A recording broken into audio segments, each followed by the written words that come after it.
Kalian yang punya kendaraan bermotor pasti nggak asing dong ya dengan oli kendaraan.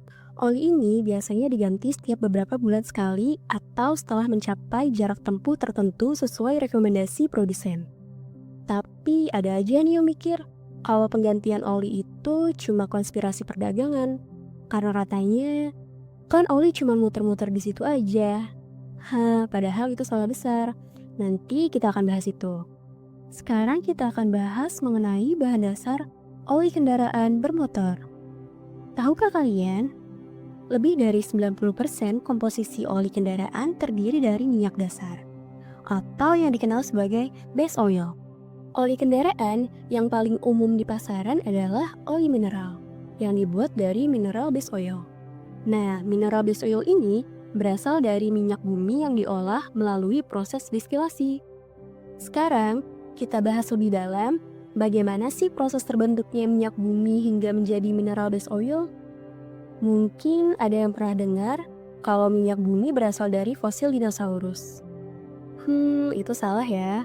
Minyak bumi sebenarnya terbentuk dari sisa-sisa organisme kecil seperti plankton dan ganggang serta tumbuhan air lainnya yang mati dan terendap di tempat dengan kondisi minim oksigen atau disebut anoksik, seperti di dasar laut atau danau yang dalam.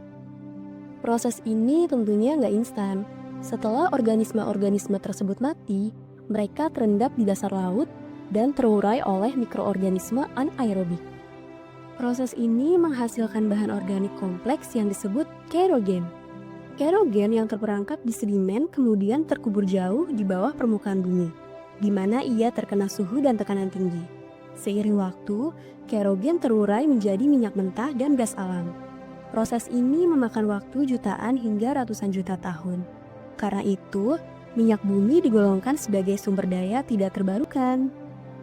Nah, setelah terbentuk, minyak bumi ditambang melalui dua metode utama, yaitu onshore drilling atau pengeboran di darat, dan offshore drilling, yaitu pengeboran di lepas pantai atau area perairan. Minyak mentah yang diperoleh kemudian diolah melalui proses yang disebut distilasi fraksional.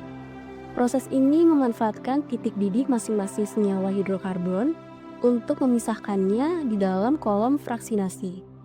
Minyak mentah dipanaskan hingga suhu antara 350 derajat Celcius hingga 500 derajat Celcius. Lalu setiap fraksi dipisahkan ke dalam masing-masing kolom.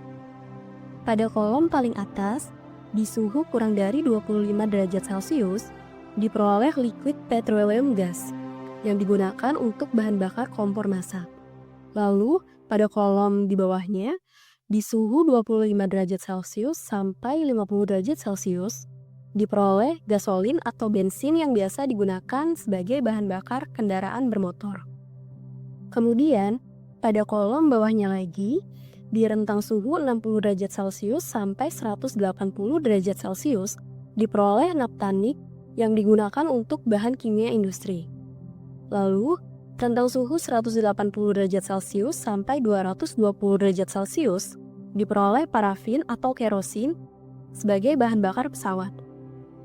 Kemudian, rentang suhu 220 derajat Celcius sampai 250 derajat Celcius diperoleh solar sebagai bahan bakar kendaraan diesel. Lalu, suhu 250 derajat Celcius sampai 300 derajat Celcius diperoleh minyak bakar atau fuel oil sebagai bahan bakar kapal laut. Nah, pada suhu 300 derajat Celcius sampai 350 derajat Celcius diperoleh base oil, yaitu sebagai bahan dasar oli kendaraan bermotor. Kemudian yang terakhir, di atas temperatur 350 derajat Celcius diperoleh bitumen atau aspal yang digunakan untuk konstruksi jalan. Jadi dari proses tersebut, sekarang kalian tahu kan, base oil atau bahan dasar oli kendaraan bermotor itu diperoleh dari fraksi minyak bumi pada suhu tinggi. Jadi, jangan anggap remeh ya, oli kendaraan itu punya perjalanan panjang sebelum sampai ke mesin kendaraan kalian.